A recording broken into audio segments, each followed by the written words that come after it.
शिमला की पहाड़ियों पर स्थित उस पुराने कॉटेज की याद आते ही आज भी मेरी रूह कांप उठती है। वह सितंबर की एक शाम थी जब मैं अपने दिवंगत दादाजी की विरासत संभालने वहां पहुंचा था। बारिश की मोटी मोटी बूंदें छत पर गिर रही थीं, जैसे कोई अदृश्य शक्ति इस घर को अपने आंसुओं से धो रही हो। कॉटेज का वह कमरा जहां दादाजी अपनी रिसर्च करते थे, समय के साथ जर्जर हो चुका था। मैंने धूल से ढकी उस पुरानी लकड़ी की मेज को साफ किया, जिस पर अभी भी दादाजी के चश्मे और फाउंटेन पेन पड़े थे। तभी मेरी नजर दीवार में लगे उस छुपे हुए दराज पर पड़ी, जिसके बारे में किसी को कभी पता नहीं था। दराज को खोलने में मुझे पूरे 10 मिनट लगे। अंदर एक काली चमड़े की डायरी पड़ी थी, जिस पर सोने की नक्काशी से RM 1987 लिखा था। पहला पन्ना पलटते ही मेरे हाथ कांप उठे। प्रिय पोते, अगर तुम यह पढ़ रहे हो तो समझ लो मैं अब इस दुनिया में नहीं हूं, पर मेरी मौत को आत्महत्या मत समझना।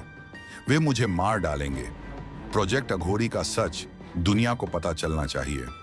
डायरी के अगले पन्नों पर अजीब और गरीब ड्राइंग्स थीं, आधे इंसान आधे जानवर जैसी आकृतियां और कुछ ऐसे स्केच जिन्हें देखकर लगता था मानो कोई व्यक्ति धीरे धीरे हवा में घुल रहा हो। रात को जब मैं डायरी पढ़ रहा था, तभी अचानक बिजली चली गई। मोमबत्ती की रोशनी में मैंने देखा कि डायरी के एक पन्ने पर लिखा हुआ खून से लिखा संदेश उभर आया। वे तुम्हें देख रहे हैं। तभी खिड़की से एक ठंडी हवा का झोंका आया और मोमबत्ती बुझ गई। अंधेरे में मैंने साफ सुना, कोई मेरे कान में फुसफुसाया, डायरी छोड़ दो। अगले दिन मैंने शिमला के रिटायर्ड साइंटिस्ट डॉ मल्होत्रा से संपर्क किया, जो दादाजी के साथ काम करते थे। बूढ़े डॉक्टर ने जब डायरी देखी तो उनके हाथ कांप उठे। तुम्हारे दादा ने एक ऐसी दवा बनाई थी जो इंसान को अदृश्य बना सकती थी, पर प्रयोग विफल हो गया। उन 3 वैज्ञानिकों ने जो दवा ली, वे गायब नहीं हुए, बल्कि किसी और ही रूप में बदल गए। डायरी में मिले नक्शे के आधार पर मैंने अघोरीपुर गांव ढूंढ निकाला, पर जब मैं वहां पहुंचा तो देखा कि वहां तो सिर्फ जंगल था, गांव का नामो निशान तक नहीं था। तभी मैंने देखा कि एक पेड़ पर खून से लिखा था, हम यहीं हैं। रात को जब मैं टेंट में सो रहा था, तभी मैंने झलक देखी। 3 आकृतियां जो आधी दिख रही थीं, आधी गायब। वे मेरी तरफ बढ़ रही थीं। मैंने टॉर्च जलाया तो वे गायब हो गईं, पर जमीन पर उनके पैरों के निशान थे, जो अचानक बीच में ही खत्म हो रहे थे। एक स्थानीय गडरिये ने मुझे एक गुफा दिखाई, जहां दादाजी की गुप्त लैब थी। अंदर जाते ही मैंने देखा कि दीवारों पर एक विचित्र पदार्थ फैला हुआ था, जो सांस ले रहा था। तभी मेरी पीठ पर किसी का हाथ पड़ा। पलटकर देखा तो वहां कोई नहीं था, पर मेरी शर्ट पर खून के निशान थे। लैब के एक कोने में मुझे दादाजी का आखिरी वीडियो लॉग मिला। वीडियो में वह चिल्ला रहे थे, ये दवा नहीं, एक जीवित प्राणी है। ये हमारे DNA में घुस जाता है और ओह भगवान, वे आ गए। वीडियो अचानक खत्म हो गया, पर मैंने सुना कैमरे के पीछे से कोई सांस ले रहा था। मैंने समझ लिया था, प्रोजेक्ट अघोरी कभी बंद नहीं हुआ। वे तीनों वैज्ञानिक जिन्हें मृत माना गया, वास्तव में उस दवा के कारण किसी दूसरे आयाम में फंस गए थे, और अब वे वापस आना चाहते थे। जब मैं लैब से भागा तो मैंने देखा कि मेरी अपनी परछाई ने मेरे शरीर से अलग होकर अपना स्वतंत्र अस्तित्व ले लिया है। वह दीवार पर लिख रही थी, तुम हमारे हो। मैंने पूरी ताकत से लैब में आग लगा दी। जैसे ही आग भड़की, मैंने सुना सैकड़ों आवाजें एक साथ चिल्ला उठी। 3 महीने बाद अस्पताल से छुट्टी मिली, पर डॉक्टरों की आंखों में छुपा डर साफ दिख रहा था। रात के समय जब मैं अपने कमरे में अकेला था, तो नर्सिंग स्टाफ की बातचीत के टुकड़े मेरे कानों में पड़े। टेस्ट रिजल्ट्स असंभव हैं, ये कोशिकाएं मानवीय नहीं। तभी मेरी नजर खिड़की पर पड़ी। बारिश की बूंदों के पीछे वही 3 आकृतियां खड़ी थीं, जो अब पहले से ज्यादा स्पष्ट दिख रही थीं। अस्पताल के मेडिकल रिकॉर्ड से पता चला कि मेरे खून के सैंपल्स गायब हो गए थे। सुरक्षा कैमरा फुटेज में सिर्फ एक धुंधली सी छाया दिखाई दी, जो लैब की तरफ बढ़ रही थी। पर सबसे डरावनी बात यह थी कि वह छाया मेरे जैसी दिखती थी। जब मैं मल्होत्रा से मिलने पहुंचा तो उनका घर उजड़ा हुआ था। दीवारों पर खून से लिखा था, तुमने चेतावनी नहीं मानी। उनकी डायरी का आखिरी पन्ना मिला। वे सिर्फ 3 नहीं थे, सैकड़ों थे, और अब वे तुम्हारे अंदर हैं। उस रात मैंने शीशे के सामने प्रयोग किया। धीरे धीरे लाइट्स ऑफ करते हुए मैंने देखा कि मेरी परछाई ने मेरे हरकतों को दोहराना बंद कर दिया। वह अब अपने मन से मुस्कुरा रही थी और उसके हाथ में वही काली डायरी थी। सुबह उठते ही मैंने देखा कि मेरे हाथों पर खरोंच के निशान थे। बाथरूम के शीशे पर खून से लिखा था, हमारा शरीर तैयार है। तभी मेरा फोन बजा।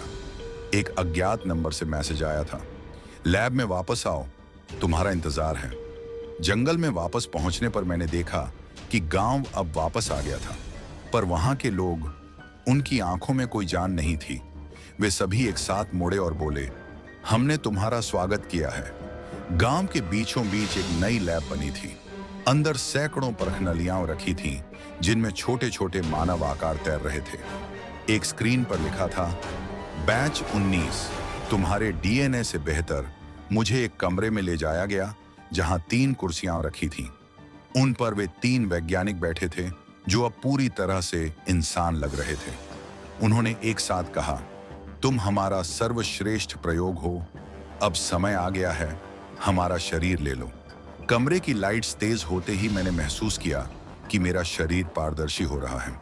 आखिरी चीज जो मैंने देखी वह थी मेरी अपनी परछाई, जो अब पूरी तरह से ठोस हो चुकी थी और मेरे चेहरे पर मुस्कान ली खड़ी थी।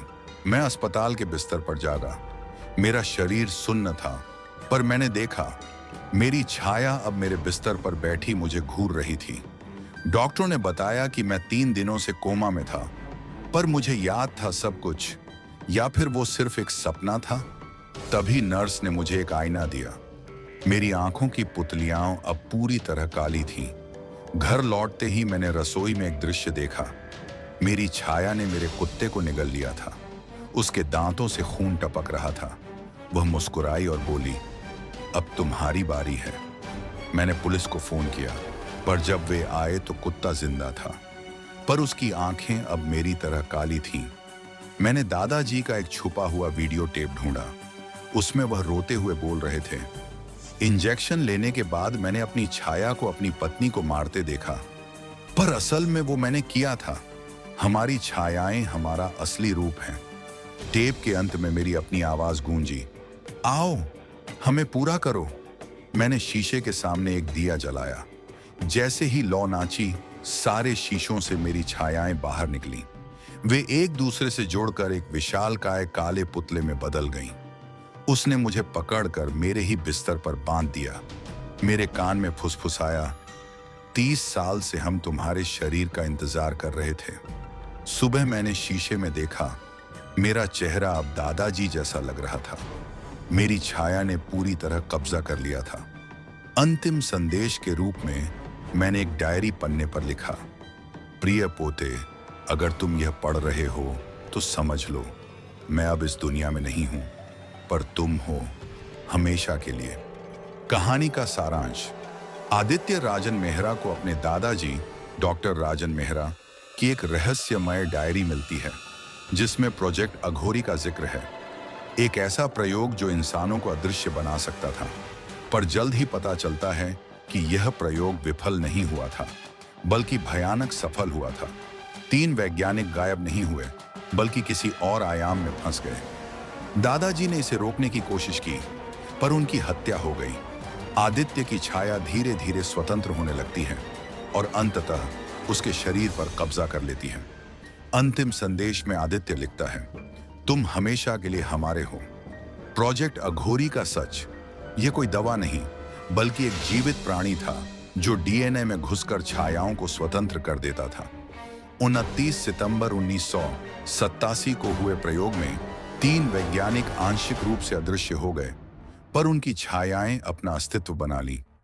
आदित्य का रोल, वह सब्जेक्ट ARM-7 था। उसके दादाजी ने उसके डीएनए का उपयोग प्रोजेक्ट को पूरा करने के लिए किया। उसकी छाया 30 साल से उसके शरीर का इंतजार कर रही थी। अंतिम ट्विस्ट, आदित्य का शरीर पारदर्शी होकर छाया में विलीन हो जाता है। उसकी छाया अब पूर्ण मानव है और दादाजी के चेहरे के साथ जी रही है, एब कंफ्यूजन दूर करते हुए। क्या छायाएं असली थीं? हाँ, वे भौतिक थीं, लेकिन सिर्फ दर्पण प्रकाश में दिखती थीं। उन्होंने वैज्ञानिकों के शरीर चुरा लिए थे। आदित्य का शरीर कहाँ गया? वह छाया में विलीन हो गया। अब उसका शरीर उसकी ही छाया का है। हम यही हैं का मतलब? ये प्रोजेक्ट के सभी पीड़ितों का समूह था जो आदित्य के अंदर समा गए। 29 सितंबर 69 का महत्व, वह प्रोजेक्ट की तारीख थी और आदित्य का जन्मदिन भी उसे एक वाहन बनाने के लिए चुना गया। अंतिम दृश्य का मतलब, आदित्य ने जो अंतिम संदेश लिखा वह उसकी छाया ने लिखवाया था। असल में वह मरा नहीं, बस उसका शरीर अब छाया का है और अब वही छाया किसी और को ढूंढ रही है। अगर आपको ये कहानी पसंद आई हो तो वीडियो को लाइक करें, चैनल को सब्सक्राइब करें और बेल आइकन दबाएं ताकि आपको ऐसी ही मजेदार कहानियाँ मिलती रहें।